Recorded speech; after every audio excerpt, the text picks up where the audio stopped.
কেন আমাদের জীবন পরিবর্তন হচ্ছে না?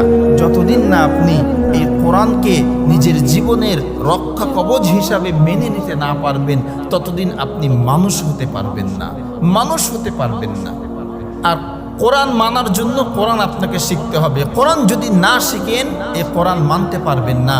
এই জন্যই তো নবীজি বলছেন, তলাবুল ইলমি ফারিদাতুন আলা কুল্লি মুসলিম। প্রত্যেকটি মুসলমানের জন্য দ্বীনের জ্ঞান অর্জন করা ফরজ। আল্লাহ রাব্বুল আলামিন পবিত্র কোরআনুল কারীমের প্রথম যে আয়াতটা নাজিল করেছিলেন কি ছিল বলেন তো? ইকরা বিসমি রাব্বিকাল্লাযী খালাক। পড়ো তোমার রবের নামে। ভাইরা আমার, যতদিন না আপনি কোরআন পড়বেন, কোরআন জানবেন, ততদিন আপনি কোরআনের আইন আপনার ব্যক্তি জীবনে, রাষ্ট্রীয় জীবনে, পারিবারিক জীবনে প্রয়োগ করতে পারবেন না। বলবেন যে হুজুর, আমাদের তো বয়স হয়ে গেছে, আর কবে শিখবো, মাথায় ধরে না, চোখে পারে না।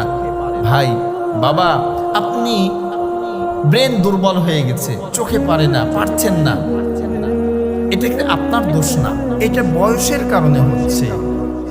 আপনি যদি কোরআন শিখার জন্য চেষ্টা করেন, শিখতে নাও পারেন, কোরআন শিখলে যেই পরিমাণ সওয়াব পেতেন, সম পরিমাণ সওয়াব আল্লাহ আপনাকে দান করবেন। সুবহানাল্লাহ।